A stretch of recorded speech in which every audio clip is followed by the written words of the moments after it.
Hello friends, welcome to the series overview of new labor law codes. I have with me Vandesh Banesar.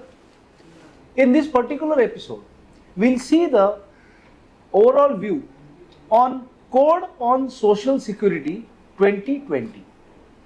तो sir मुझे ये पहले पूछना है कि ये कोड बनाने के लिए कितने लॉज को अमलगमेंट किया गया? 9 acts, total 9 acts covered under this social code. Okay, That is our employee compensation. Whatever the payments, whatever the compensation part, they are covered under the social code. That अच्छा. is payment of wages, workman compensation,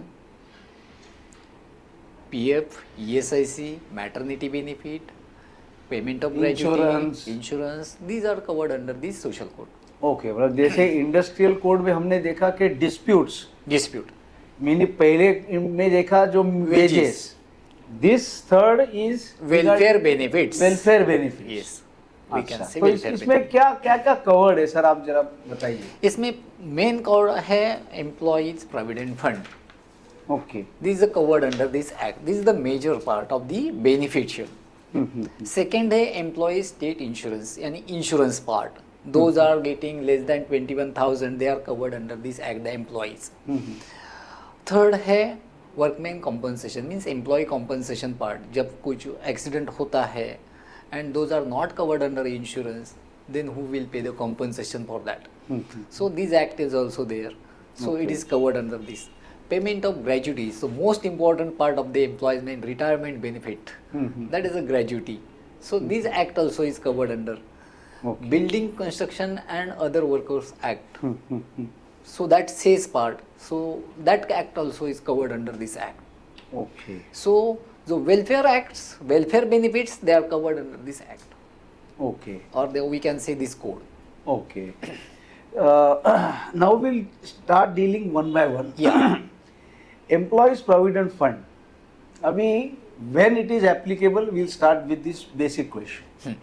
So Employees Provident Fund Act is applicable to industries. Those are deployed 20 or more employees. Number one, without power, and with power 10 employees. Means with power and without power, there is a difference. हाँ, what is the difference? ये So जानना है. industry, we are using power for industries where the manufacturing unit is there. So that is the power unit. There you are using power for run the machinery. Actual electrical power. Yes. Okay. So that is the power. So in that case 10 employees and without power 20 employees. Okay, मतलब एक power use करने वाली अगर company होगी तो 10 and above. Yes. You are covered under the PF is applicable if to you. Not power company Without power 20. Okay, Means commercial establishment 20 plus more. Okay. और इसमें अलग अलग स्कीम्स है इनके, मतलब पीएफ के भी अलग अलग स्कीम्स हैं एम्प्लॉय के. Yes, sir. There are certain scheme. Number one, provident fund contribution. अभी ये कोड के हिसाब से काफ़ी चर्चा में है कि बाबा बजट बढ़ता है. एम्प्लॉयर के ऊपर बहुत सारा बजट आता है कि बाबा ये कोड आने से 50% बेसिक होने के वजह से. तो ऐसा नहीं है यहाँ पे. हाँ, क्योंकि यहाँ पे कैपिंग है. 15,000 के ऊपर आप कैप कर सकते हो कंट्रीब्यूशन के लिए. सो 15,000 इज अ वेजेस.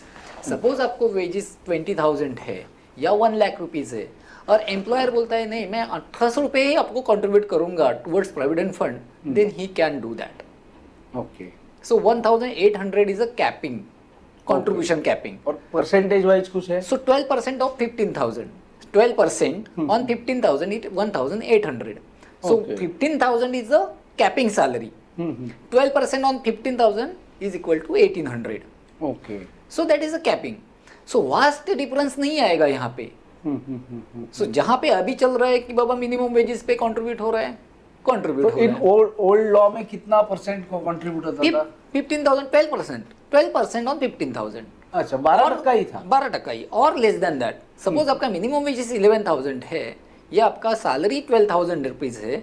सो 12,000 के ऊपर 12%. ओके. मैक्सिमम कॉन्ट्रीब्यूशन आप कर सकते हो. That is a voluntary contribution म्हणजे VPF. Which an employee can do. Employee can do. Employer के ऊपर कितना है? 1,800. ओके सपोज वो आपका सैलरी 1 लाख रुपीज है, हाँ। लेकिन एम्प्लॉयर बोलेगा मैं 1800 कंट्रीब्यूट करूंगा, he can, employer. But employ बोलता है कि नहीं मुझे ज्यादा करना है, he can from his own pocket, yes he can contribute his own entire basic in the provident fund, ultimately उसका सेविंग है उसका सेविंग है, for that saving purpose. This is number one. Okay. There is a compound interest policies, means every year तो आपको compound interest मिलते जाएगा, interest के ऊपर इंटरेस्ट, यानी प्रीवियस का आपका जो क्लोजिंग बैलेंस है उसके ऊपर ही इंटरेस्ट काउंट होता है, not on the principals, compound compound interest. ये बेनिफिट है एम्प्लॉयज को। थर्ड है पेंशन, जिनका फैमिली पेंशन या एम्प्लॉय पेंशन ईपीएफ, तो pension contribution is there which is contribute by the employer. यहाँ पे अभी है कि 1800 पेंशन कंट्रीब्यूशन किसके ऊपर जाएगा, तो 15,000 के ऊपर जाएगा। 15,000 इज अ सैलरी लिमिट। अभी यहाँ पे एक ट्विस्ट है, 2014 में से चालू होता है, जिनका सपोज आपका सैलरी 2014 में अबाउ 15,000 है and that is your membership start, यानी आपका प्रोविडेंट फंड ही 2014 के बाद चालू हो गया और तभी आपका सैलरी 15,000 के ऊपर है या 20,000 के ऊपर है, then you are not a pensionable member. Okay, तभी आपका सैलरी लेस देन 15,000 पे है और आप कंट्रीब्यूट कर रहे हो less than 1800, then you are a pensionable member. Even though आज आपको 1 लाख रुपीज सैलरी मिलता है तो भी आप पेंशनेबल मेंबर हो। ओके। अभी पेंशन कैलकुलेट कैसे होता है, यानी पेंशन कंट्रीब्यूशन कैसे जाता है। सो आपका सैलरी से 1,800 रुपीज जाता है टुवर्ड्स प्रोविडेंट, वैसे ही एम्प्लॉयर पे करता है 1,800। तो 30,600 पीएफ में गया आप। नहीं, यहाँ पे एम्प्लॉयर जो 1,800 कंट्रीब्यूट करता है उसमें से 1250 रुपया पेंशन में जाता है। That is 8.33% on 15,000। Okay, 8.33% on 15,000। वहां पे बाइफरकेशन होता है 1,800 का।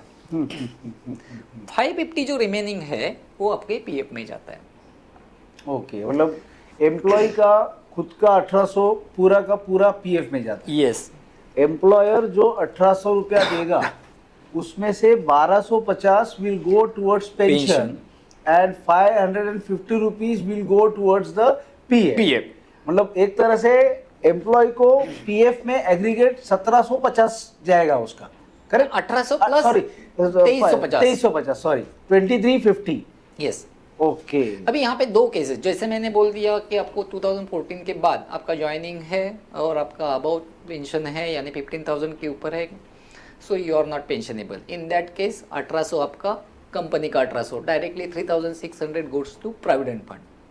There is no pension fund. अगर पेंशन का बेनिफिट नहीं है आपके पास नहीं है तो अभी आप पेंशनेबल मेंबर हो, यदि आप पेंशनेबल मेंबर हो, yes that scheme is applicable to you, then जो 1250 रुपया जाता है वो आपको 58 के बाद पेंशन मिलेगा, सुपर एन्युएशन एज। सुपर एन्युएशन। तो उसके लिए आपको 10 इयर्स प्रोविडेंट फंड सर्विस करना पड़ेगा। 10 years provident fund service, pensionable service. अभी एक ही एम्प्लॉयर के पास करो, नहीं तो 10 एम्प्लॉय के पास करो, 10 कंपनी में करो, लेकिन आपका जो सर्विस है वो काउंट होना चाहिए about 10 years continuous service. Continuous service. बीच में ऐसा एक बरस गैप नहीं चलेगा। चलेगा तो उतना रिड्यूस हो जाएगा। ओके, लेकिन एट द एज ऑफ 58 आपका 10 इयर्स होना चाहिए। ओके। आप 59 में 10 इयर्स होंगे, सो यू तो 58 में आप 9th ईयर में तो benefit is lost. Okay, okay. A third benefit is there is a small contribution which is paid by employer, means company, that is a 0.5% on 15,000, 75 rupees towards EDLI, Employees Deposit Link Insurance। Okay, 7.5 lakhs का insurance होता है हर एक employ का okay. Through provident fund. If employ die while in service, death होता है while in service में, तो उसके नॉमिनी को 7.5 लाख रुपीज मिलता है lump sum from provident fund office. Fund. लेकिन उसमें भी सर्विस कंडीशंस है और सेकेंड थिंग आपका बैलेंस कितना है। Okay, so there is one formula 35 multiply by 15,000, एक का अमाउंट आता है 5,50,000 एंड रिमेनिंग 2,50,000 जो बचता है वो आपका बैलेंस में से 50,000 मीन्स बैलेंस आपका सपोज 1 लाख रुपीज़ है तो उसमें 50,000 ही मिलेगा. सो आपको 7.5 lakhs नहीं मिलेगा, ये 5.5 प्लस 50,000 6 lakhs रुपीज़ मिलेगा. इसीलिए आपका बैलेंस ज़रूरी है. Okay. So that is called employee deposit linked insurance. That is a EDLI. EDLI. Yes. Okay. Next comes is employee state insurance. तो इसका मिनिमम कितने मेंबर्स मतलब कितने एम्प्लॉयज होने चाहिए, वो पावर नॉन पावर? Same. अच्छा. Same. 10, 20. Okay. With power 10, without power 20. Okay. लेकिन अभी यहाँ पे 10 किया है, 20 का सीलिंग निकाल दिया मतलब उन्होंने रिड्यूस किया है. रिड्यूस किया. अभी हर एक एस्टेब्लिश 10 और more employees ESIC covered under the act. मतलब दोनों इन ए वे पार पे आ गए. मतलब यस. जो पहले 20 और 10 था, अभी 10 only 10. Only 10. Only 10. Power without power कुछ नहीं है. एंड इसका क्या परसेंटेज रहता है, मतलब क्या? हाँ, यहाँ पे अभी वेजेस के ऊपर 0.75% from employees pocket. Employees pocket में से 0.75% on your gross. 0.75 rupees. Okay. लेकिन ये ग्रॉस में से अभी उन्होंने वेजेस में से निकाल दिया HRA. यानी सपोज आपका वेजेस 40,000 रुपीज है, आपका ग्रॉस सैलरी यानी ESIC कवरेबल salary, sorry please.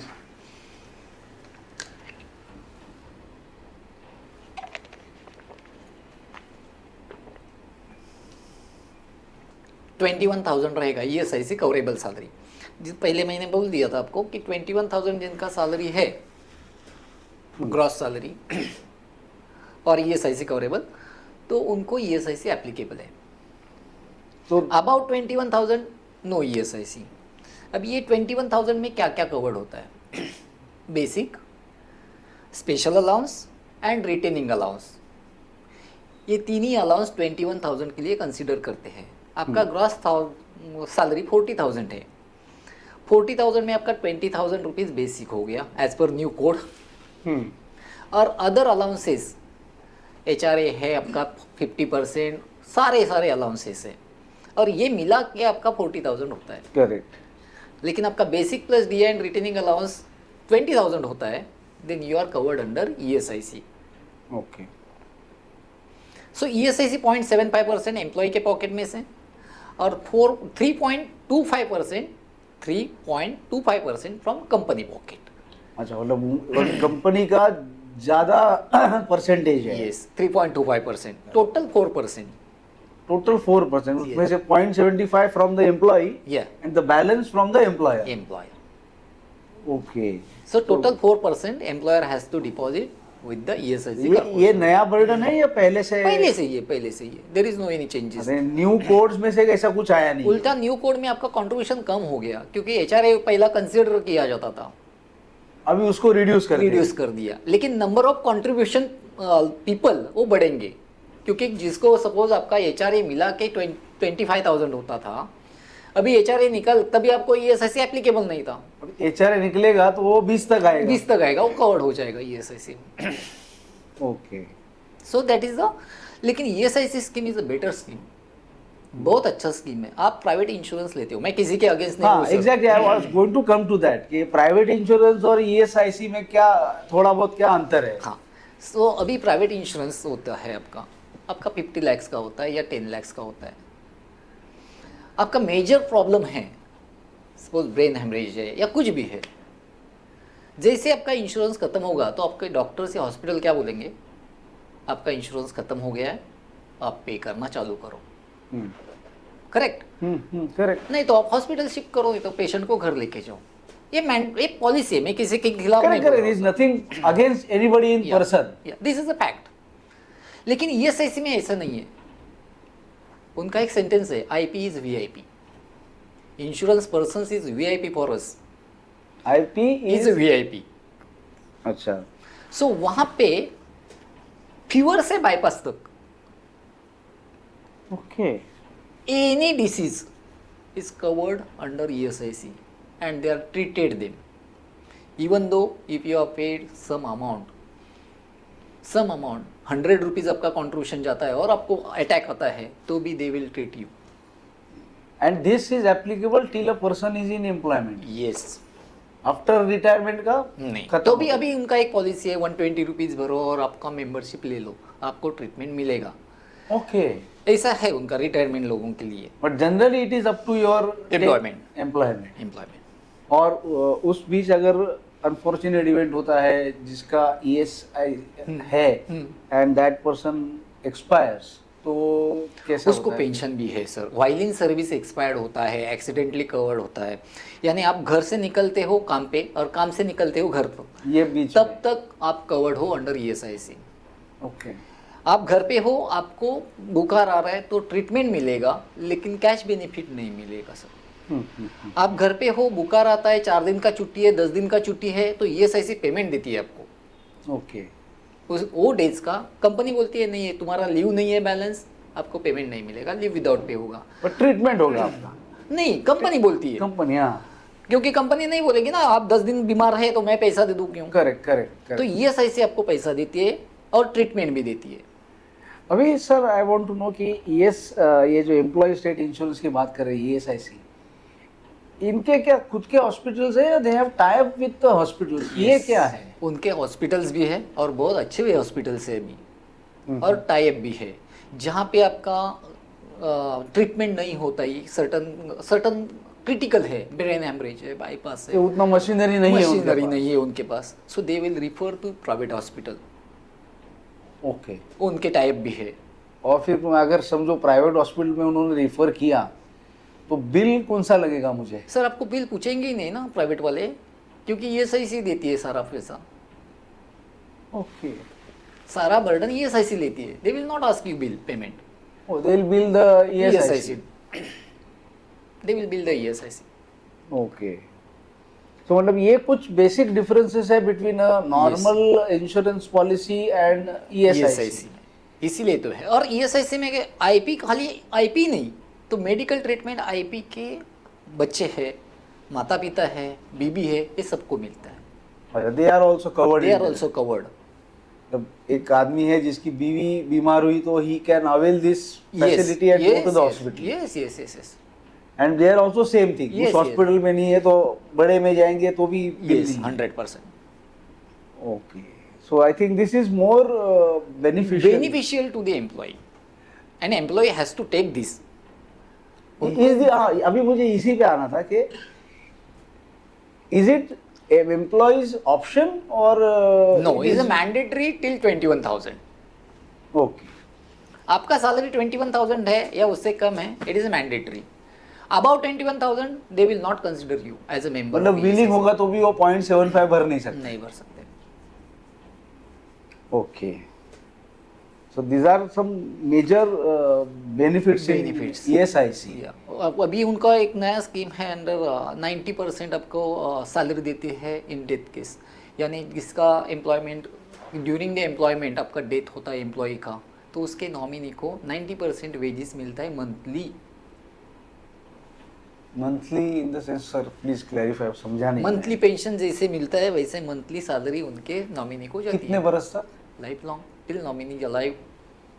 Means let me clarify because I know people also would like to know exactly कि एक एम्प्लॉय होता है उनके साथ हंसता होता है, वो गुजर जाते हैं, वो ए स्कीम में हैं। तो I am taking a very basic example.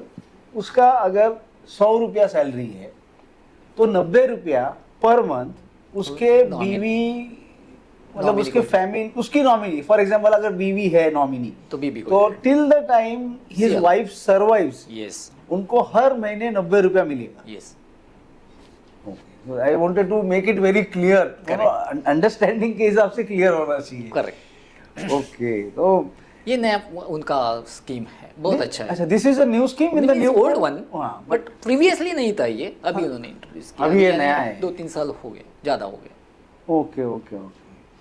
और next we come to one of the important aspect, gratuity.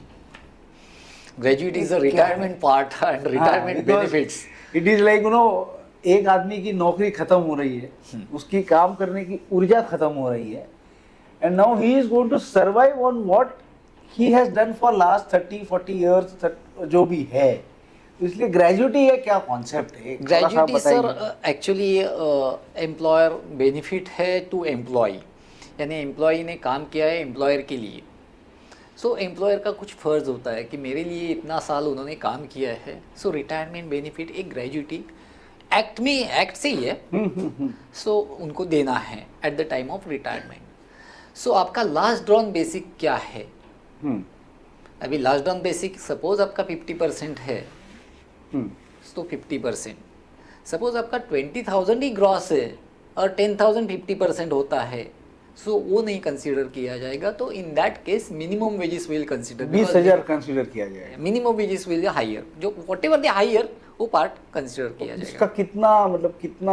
हाँ, तो ग्रेजुएटी है last drawn basic divide by 26 monthly days hmm, multiply by 15 days, hmm, साल में 15, number of multiply by number of years, कितना साल उन्होंने service किया, is equal to your gratuity. वो कैलकुलेशन ग्रेजुटी का है। Yes, means last drawn salary minimum wages divide by no 20, last drawn salary last drawn sorry Basic salary. Divide by 26, multiply by 15 15, multiply by उसके- number of year service, that is your gratuity calculation. Gratuity calculation. Okay, और अगर किसी को निकालते हैं तो भी उसको देना पड़ेगा? 5 साल काम किया है तो देना है। तो 5 years embargo, yes, 5 year salary, 5 year service should be there. एक ही एम्प्लॉयर के पास। 5 ईयर सर्विस होना जरूरी है। Okay, then you get that gratuity. Gratuity और ये अंदाजन कितने ड्यूरेशन में ये उनको मिलना चाहिए? सपोजिंग समबडी रिटायर्स, तो उसका ड्यूरेशन अंदाजन क्या है? सर अभी के हिसाब से तो आपको इमीडिएट तो देना ही है, with in 2 days full and final settlement करना है। तो full and final settlements what, जो आपका बचा कुचा है, लीव है, सैलरी है, बोनस है, ग्रेजुएटी है, विद इन 2 डेज हमें आपको देना ही है उसको। हम्म। सो अभी कितना इंडस्ट्री इसको Follow handle करेगा, करती है, that is a follow करती है, different- वो डिफरेंट पार्ट है। क्योंकि यहाँ पे कैसे होता है ना कि एक आधा एम्प्लॉय छोड़ के जाता है, तो उसका रोल्स एंड रिस्पॉन्सिबिलिटी क्या है, वो जब तक दूसरे को नहीं हैंड ओवर करेगा तब तक वो लोग फुल एंड फाइनल नहीं कर सकते। मतलब ऐसा कह सकते हैं क्या कि जो होता है कि एक हैंड ओवर प्रोसीजर होता है, सपोजिंग आप पहले काम कर रहे हो, देन आपके जगह पे मैं आने वाला हूँ, तो till the time you hand over me your files, you explain me कि आपका पोर्टफोलियो क्या है, मुझे कैसे करना है, उसके बाद ग्रेजुटी, उसके बाद ही फुल एंड फाइनल होगा। That is he should be in notice period. Correct, notice period linked होता है इधर। लिंक होता है, और वो नोटिस पीरियड जैसे खत्म होता है, आप एम्प्लॉयर ने उसके जगह एम्प्लॉय देना है, नोटिस पीरियड खत्म, आपका फुल एंड फाइनल खत्म। तो इट इज अज्यूम कि मैंने नोटिस दिया, यस, आपने नया एम्प्लॉय लाया कि नहीं लाया, मुझे उससे लेना देना नहीं। Correct, in short, yes, correct correct. नया लाया तो अलग बात है, अलग लेकिन सर नया एम्प्लॉय आया ही नहीं है, तो आई वुड से कि मुझे उससे लेना देना नहीं है, मैंने 1 month 2 month जो भी है नोटिस दिया था, दिया, तो मेरे लिए आज का फुल एंड फाइनल हो गया। Correct, within 2 days you have to do full and final. Okay, अभी सपोज नहीं देंगे तो कोई स्ट्रिक्ट कंप्लायंस है? सर है, वहाँ पे लास्ट में एक प्रोविजन है, पेनल्टीज एंड पनिशमेंट। हम्म। वो सारा 5 साल 3 साल 2 साल, जैसे जैसे आपको नोटिस मिलता जाएगा वैसे वैसे आपका बढ़ता जाएगा। वो स्कीम है एम्प्लॉयर के लिए बिहाइंड बार क्योंकि उन्होंने रखा है, आप सीरियस कंप्लायंस नहीं करोगे तो ये प्रोविजन तो रखा ही है। ओके, प्लस आपका लेट होता है ग्रेजुटी तो इंटरेस्ट देना ही है आपको, उसका क्या परसेंटेज है? कुछ जो है बैंकिंग परसेंट। अच्छा, बैंकिंग का जो मतलब नॉर्मल वही है, जो Simple आरबीआई interest का जो इंटरेस्ट rules, रेट होगा, वो ही सबसे देना है। that will be applicable. Okay. And regarding this, anybody can go to court? Yes. Yeah, no, Yes, he can you go can. to court. Yeah. If you are not getting the benefits, gratuity, then he can, first upon he will serve notice, he can demand the gratuity amount, Correct. and then onwards, No. if there is a dispute, then he will go to court. Okay. यहाँ पे वो grievance cell bill काम में नहीं आएगा जो हमने पहले बात किया था एक बार? सर आएगा, उसमें प्रोविजन है, क्योंकि यहाँ से जाता है लेबर ऑफिस में, लेबर ऑफिस में लवाद यानी जो बोलते हैं ना एनफोर्समेंट ऑफिसर्स, उनके वो एम्प्लॉयर को कॉल करेगा, आपका क्या से है, उनका क्या से है, वहाँ पे नहीं होता है, then he will apply for gratuity in court. Okay. अभी nowadays FTC is the new terms arrived, FTC. Fix term contract. Okay, ये क्या होता है सर? अभी सर्टन ऐसा है ना जॉब कि मेरा मेरे इंडस्ट्री में है, लेकिन वो मीटिंग या मशीनरी फिक्स करना है, वो रनिंग करके देना है और हैंड ओवर करना है, निकल जाना है. That is a technical expert, like a example. Correct. So वो कंटिन्यूअस नहीं रहेगा. मशीन एक बार ऑपरेटिव हो गया, उसका जॉब सिखा दिया उसने कि अभी ये ऐसा चलाओ और अगर बंद पड़ता है तो ऐसे ऐसे इसको ठीक करो. ठीक करो, उसका जॉब खत्म. करेक्ट. सो ऐसे लोगों को एफटीसी फिक्स टर्म पे रखते हैं. एक 2 साल का कॉन्ट्रैक्ट करेंगे, 1 साल का कॉन्ट्रैक्ट करेंगे. इन दैट केस पहले ये नहीं था ग्रेजुएटी, अभी उनको एप्लीकेबल हो. ओके. तो उनका फिर फॉर्मूला क्या रहेगा? सेम फॉर्मूला, 15 वही. दिन का ही है. लास्ट ड्रॉन 26, साल, 15. हाँ, साल के लिए 15 दिन का सैलरी, ओके. यानी वो basic salary into 1 year 2 year जो भी है. जो भी है. नंबर ऑफ ईयर्स आप बढ़ाते जाओ. Okay, so they now this is the new people who are got benefited from this Yes. code. Code Okay. FTC लोग, FTC. FTC fix term Fixed contract. term contract. Contract. अभी sir आते हैं एक और benefit, maternity benefit. Oh, so it is a Important benefit. Most important benefit for the female employees. Yes. Nowadays, if the employee work 80 days, female employee, and she wants to take the maternity, she will inform that, yeah, I'm going to avail maternity benefit. Mm-hmm. So there are 6 month provision, leave provision. Mm-hmm. 6 month का पगार employer has to pay to female employee. Maternity leave for 6 months paid. Paid leave. Paid leave. Yes. Okay.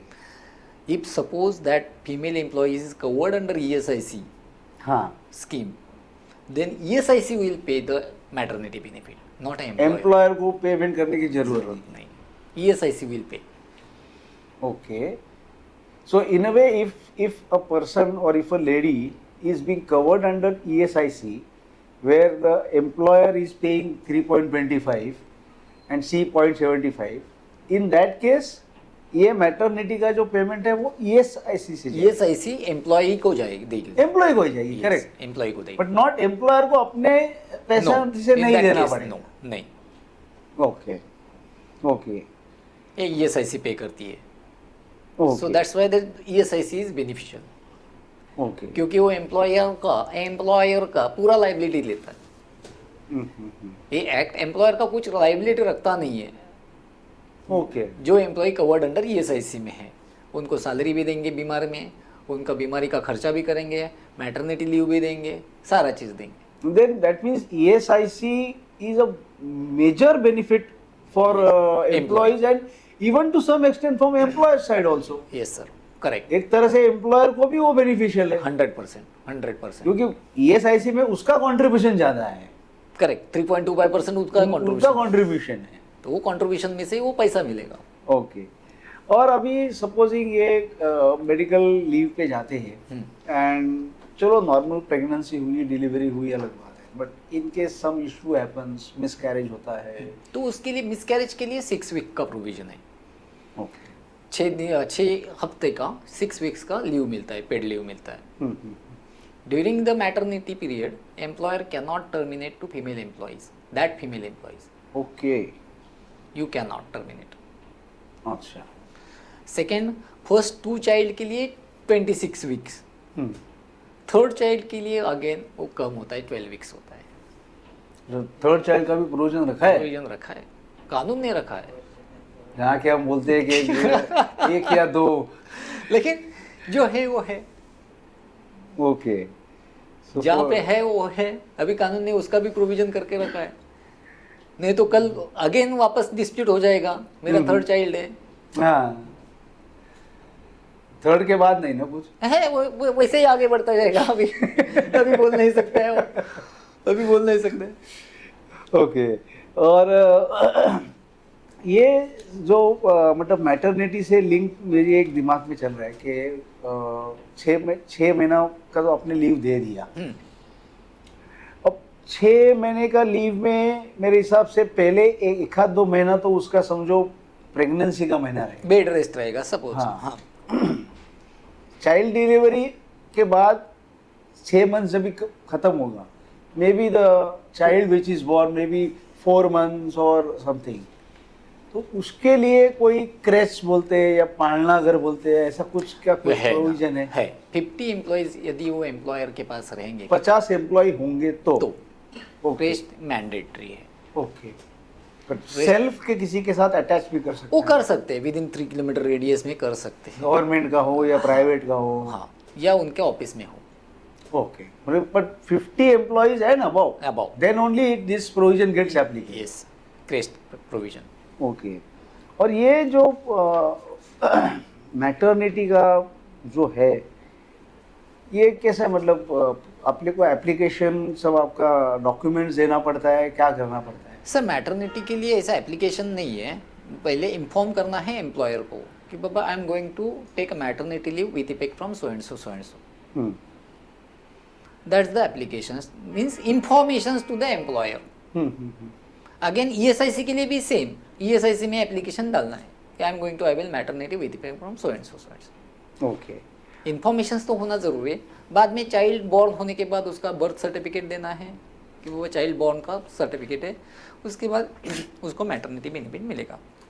ये कुछ मैं पढ़ रहा था कि employers must provide 2 nursing breaks in addition to until the child attains 15 months of age. ये this is what? हाँ sir, suppose अभी आपने बोला था ना 4 महीने के बाद आपका टोटल लीव है 6 महीना, उसमें से 2 महीना आपने अर्लियर यूज किया, हाँ। 4 महीना बच गया। 4 महीना यूज करने के बाद भी आपको मेडिकल इमरजेंसी है या कुछ नर्सिंग ब्रेक है, so you will get that, but it will be leave without pay.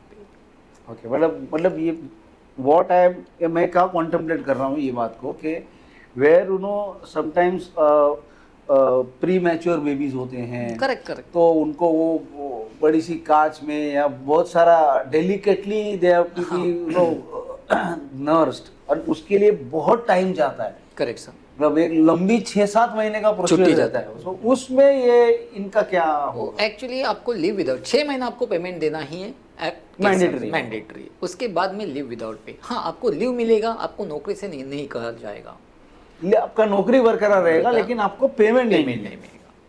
मिलेगा। ओके, बिकॉज वो समटाइम इट हैपेंस कि बहुत कॉम्प्लिकेशंस होता है, Correct, कोई correct. किसी के बर्थ में, फिर Yes. वो नो NICU वगैरह एंड ऑल, बड़ा बहुत बड़ा बहुत वो बड़ा बड़ा stuff है वो। हाँ, हाँ। आजकल वो पॉलिसी हो गया। तो so if you see in a way this matter, और कंपैरिजन में मतलब ओल्ड लॉज और न्यू लॉज में आपको लगता है कुछ नहीं, ज्यादा यहाँ पे benefits कोई है? फर्क नहीं है। मैटरनिटी में जो टर्म्स एंड कंडीशंस है वो ओल्ड में भी थे, सेम। सेम। ओके, तो मतलब नथिंग Change मेजरली न्यू कुछ आया नहीं, एडिशनली इनको 3500 मेडिकल बोनस भी है अंडर मैटरनिटी बेनिफिट एक्ट। वो मतलब किस जिनका बर्थ होता है, बच्चा बर्थ होने के बाद सैलरी के अलावा वन टाइम है 3500 मैटरनिटी, एक बारी यस 3500 वन टाइम आपको मिलेगा। मेडिकल बोनस है, उसका ट्रीट किया जाए, मीन्स बोलते हैं ना मेडिकल बोनस। मेडिकल बोनस है, you are right. In fact term use also is medical bonus. Bonus.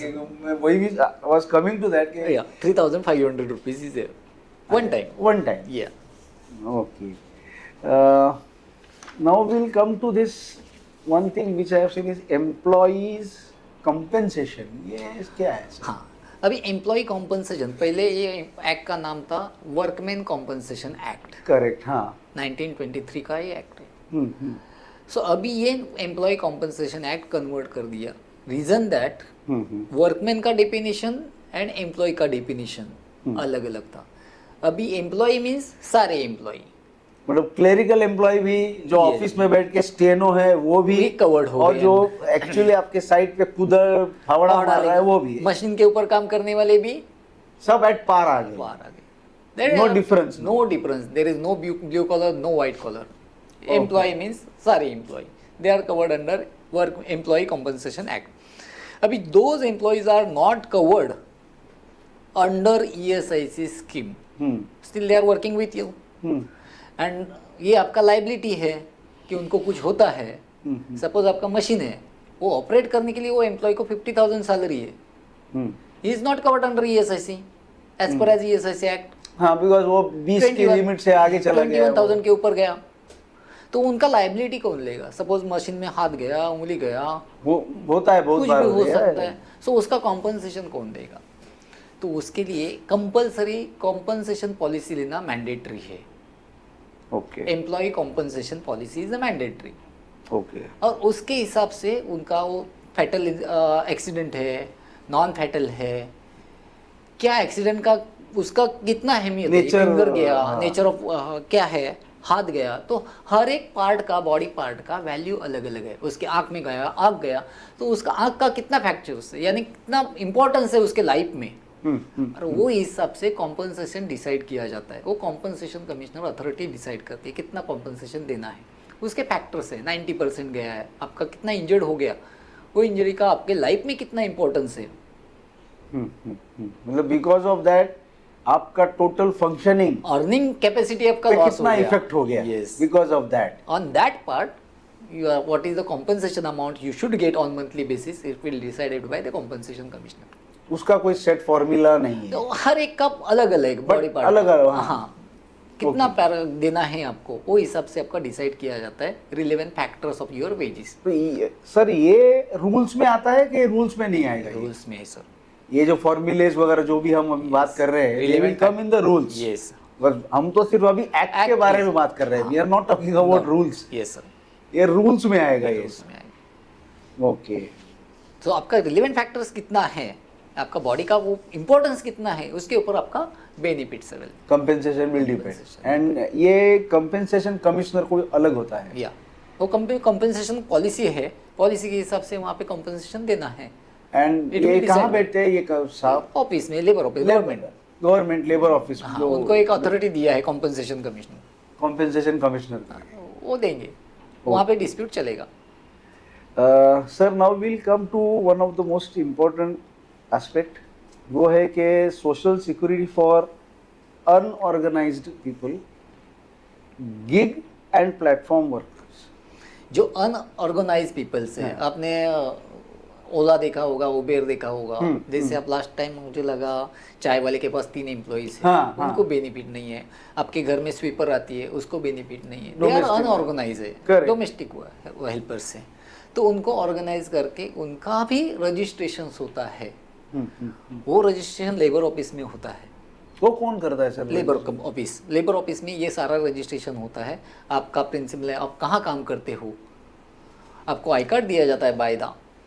मतलब फॉर एग्जांपल अगर हाउसमेट्स कोई आती है हमारे पास, so it is her duty to go and register with that commissioner and provide I card details to you as a employer. अच्छा कि मैं एम रजिस्टर्ड एम्प्लॉई, मतलब मैं हूँ विद लेबर कमिश्नर, यस, उसका आई कार्ड मिलता है। That is unorganised. Unorganised था उसका भी, वही सोशल वेलफेयर बोलते हैं ना, वेलफेयर कमिश्नर है, तो उनका वहाँ पे टोटल। तो उसमें ये जोमेटो के राइडर्स वगैरह ये सब आएंगे? They can register there, they can register. Okay, I think this is not known much to people because सुनने में नहीं आता है। कभी कभी डोमेस्टिक काफ़ी लोग वहाँ पे लाइन में लगे होते हैं, आई कार्ड निकालते हैं बेनिफिट्स लेने के लिए, गवर्नमेंट का स्कीम लेने के लिए। They are unorganized staff. Okay, उनका बेनिफिट, अभी बोलते हैं ना हमारे पास कुछ भी मेडिकल फैसिलिटी नहीं है, लेकिन वो राजीव गांधी या कोई कोई कार्ड्स है, हाँ हाँ, पिंक कलर का, और येलो कलर रेशन कार्ड के अलग रेशन अलग कार्ड, कलर हाँ, है। वो हिसाब से उनको बेनिफिट मिलता है। महात्मा फुले, ज्योतिबा फुले हाँ। स्कीम, तो 5 लाख का मेडिकल कवर होता है या 3 लाख का कवर होता है। So that covered under the unorganized staff also, they can take avail the benefits.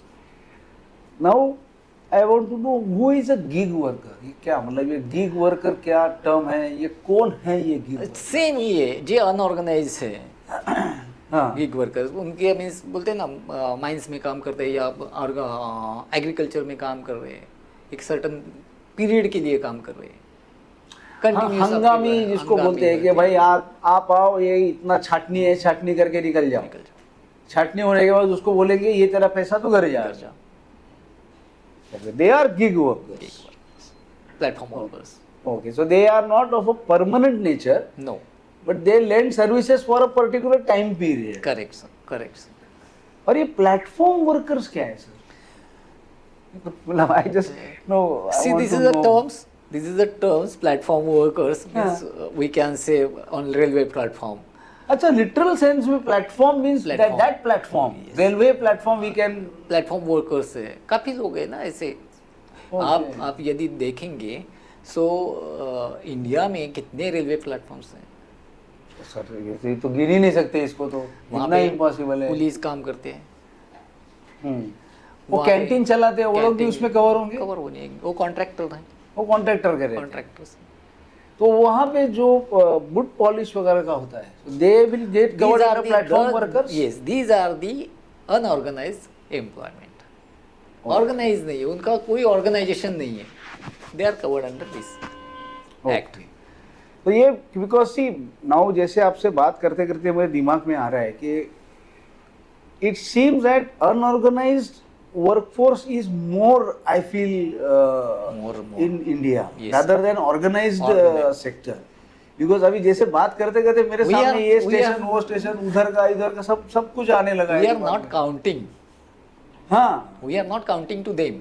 So Huh. that's why the act is says that Okay. unorganized and gig workers. Okay okay okay. अभी इसमें कुछ इन्होंने लिखा है कि कुछ aggregators are required to contribute 1% and 2% of their annual turnover subject to cap of 5% of total amount payable to gig and platform worker। तो ये अभी क्या आपके है पास सर? वो लेबर जहाँ पे किसको डिपॉजिट करेंगे आप? हाँ नंबर वन क्वेश्चन है ना कि किसको डिपॉजिट 1% आपको पे करना है या 5% पे करना है। तो इसका रजिस्ट्रेशन जब होता है, मैंने बोला था आपको आई कार्ड पूछेंगे आप, करेक्ट। सो उनको देना है। आपका सपोज मंथली आप 5,000 रुपीज़ देते हो आपके स्वीपर को, तो उसका 5% या 10% जो परसेंट है वहाँ पे भरना है। वो लोग आप उनको प्रोवाइड करेंगे benefits, that government will provide that benefits. इनका ईएसआई से नहीं हो सकता। नहीं हो सकता है क्यों? इनका सैलरी तो कोई भी हिसाब से 20 से कम ही रहता है हमेशा। और सेकेंड थिंग, इनका एक ही एम्प्लॉयर नहीं रहता है, हाँ, they have multiple employers, right, they have multiple employers. Multiple employers, एक एम्प्लॉय नहीं रहता है इनका। ये इसके खेत पे गए फिर उसके खेत पे गए। करेक्ट। सो आप पकड़ेंगे किसको? आपने ये सही से नहीं भरा, अकाउंटेबल किसको अकाउंटेबल करेगा? कौन है? जैसे housing society, there is no one single employer, yes. Multiple tenants are there. So वहाँ पे जो हाउसकीपिंग करने आता है तो एक एम्प्लॉयर के पास नहीं आता है, वो कंपाउंड में हाउसकीपिंग करता है या सिक्योरिटी या सर्विस करता है। Okay so they are unorganized. Okay. और एम्प्लॉयर सिंगल एम्प्लॉयर नहीं रहता है उसमें। हाँ, now I come to one of the most important sector, ये जो building Building- construction, builders, developers, इनके यहाँ जो मल्टीपल वर्कर्स काम करते हैं across India. I think no lakhs and crores of people much working as an, yes correct. Because I have seen के railway का जो होता है उनके भी कॉन्ट्रैक्ट देते हैं, तो वो भी कहीं से नो एक मतलब पहले तो ऐसा होता था, आई डोंट नो अभी होता है क्या, कि एक आंध्र प्रदेश या तेलंगाना में एक गांव का गांव पूरा उठ के आता था इधर, अभी भी and they has to go back. एक साथ आते हैं सब लोग गांव के और एक साथ वापस चले जाते हैं। करेक्ट करेक्ट तो करेक्ट। ये जो बिल्डिंग कंस्ट्रक्शन कॉन्ट्रैक्ट में आते हैं, तो उसके बारे में अभी क्या है? सर BOCW एक सेपरेट एक्ट है, building other workers construction worker. हाँ तो उसमें जो एम्प्लॉई है, अभी सपोज आप डेवलपर हो, then you have to register under BOCW act with the labour office. The labour office. Labour office, you will get the registration certificate under BOCW Act. Number one process. Second process, जो employee आपके पास काम कर रहे हैं, you have to register them as a construction worker. जो workers मतलब site पे जो है, yes, other than your regular employee. Yes, site पे जो कंस्ट्रक्शन अनऑर्गेनाइज जो है उनको बेनिफिट्स नहीं मिलता है, तो उनका रजिस्ट्रेशन होता है। और रजिस्ट्रेशन में government will provide certain accessories, certain benefits under this act. वो कहाँ से करेंगे बेनिफिट? सो ये सेज डिपार्टमेंट है BOCW, ये आपको वहाँ पे 1% ऑफ योर प्रोजेक्ट कॉस्ट का भरना है as a cess. 1% of project cost. Project cost, okay. So construction बोलेंगे तो कंस्ट्रक्शन कॉस्ट का 1% आपको सेस भरना है। कई स्टेट में 2% है, महाराष्ट्र में 1% है। ओके। तो वो 1% सेस जब भरेंगे आप, तो उसमें से ये बेनिफिट वो एम्प्लॉय को जाता है।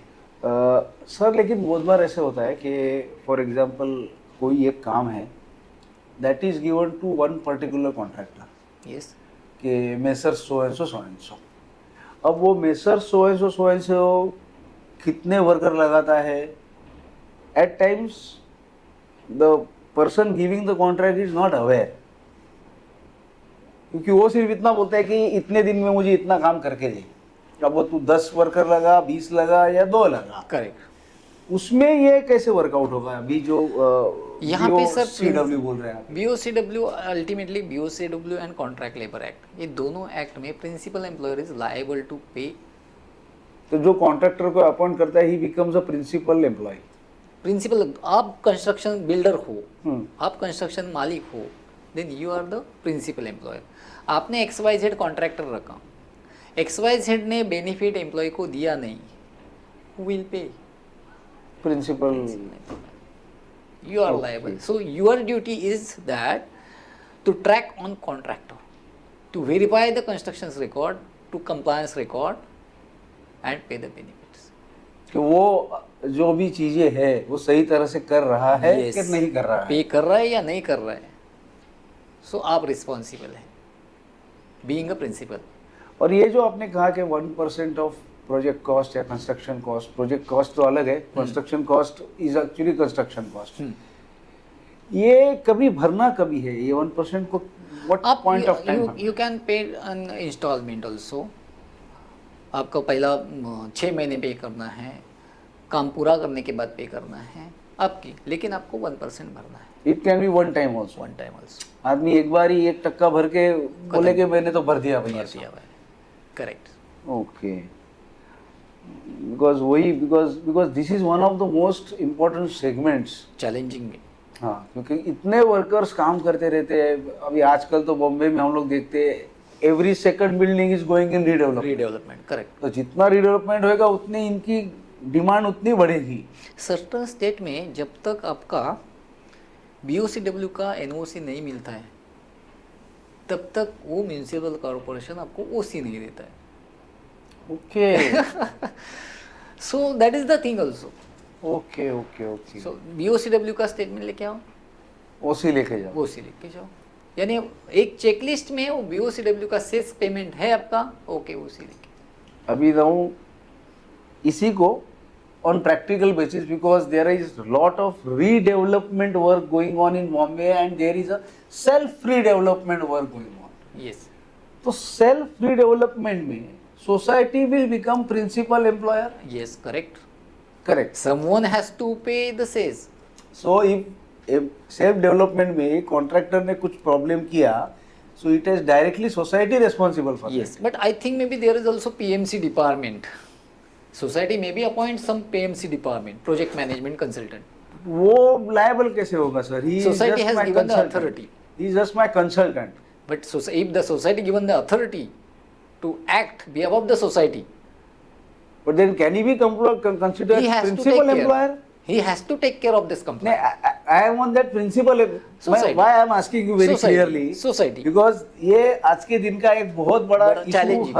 हर जगह पे चल रहा है कि सेल्फ रिडेवलपमेंट में सोसाइटी की लायबिलिटी कितनी है? Yes. It says society has to pay. Society has to pay. Yes. They become principal Principal employee. Yes, yes.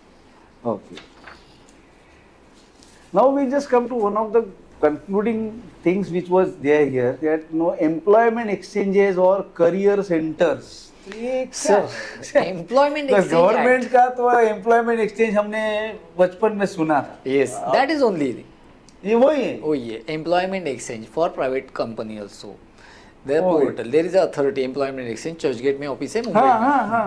employment exchange का। लेकिन primarily that was for I think government का था या No, previously we are registered, we are getting a postcard size card, हाँ, employment card. Employment card बोलते थे Yes, उसको। yes, and we nowadays we have to fulfill the vacancies on their portal. If we are a company, private company, and we are recruiting the employment, we are generating the employment, then we have to update the details, vacancies on the portal. कि बाबा मुझे इतना operator, computer operators चाहिए. So employment exchange will be sending the employee to that company. जहाँ अभी- भी opening है वहाँ हाँ, पे भेज दी। अभी सिलेक्शन करना है या नहीं करना है, दैट इज एम्प्लॉयर पार्ट। और कितने सिलेक्ट किए, कितने रिजेक्ट किए तो क्यों किए, उसका डिटेल्स सारा वो पोर्टल पे डालना है आपको। ओके वैकेंसीज, आप सपोज आपने 5% से ज़्यादा वैकेंसीज डिप्लॉय किया, so why you are deployed, आपने हमें क्यों नहीं इन्फॉर्म किया? एम्प्लॉयमेंट एक्सचेंज को इन्फॉर्म करना चाहिए ना आपको कि 5% से ज़्यादा आपके पास वैकेंसीज है, आपके नंबर ऑफ एम्प्लॉय स्ट्रेंथ से, then you have to inform to the employment exchange. ये भी कंटिन्यूड प्रोविजन है, it's not a new provision. There is not any, ये भी there is only merging in this welfare act. okay social. okay some things I think I just see whether I missed it or not, या please. क्योंकि ये gig workers platform आपको पूछा, Zomato gig workers मतलब कौन? Unorganized workers, unorganized workers in they are short. Covered under. Domestic workers के बारे में हमने बात की। यस, सर कोई इसमें एक जर्नी अलाउंस ऐसा ऐसा कुछ है क्या, मतलब So- for interstate workers who? nowadays they have introduced that one also, the journey allowance, if you are traveling from one state to another state, Once in a year. once in a year, आपके घर जाने का और घर से वापस आने का? that provision is there।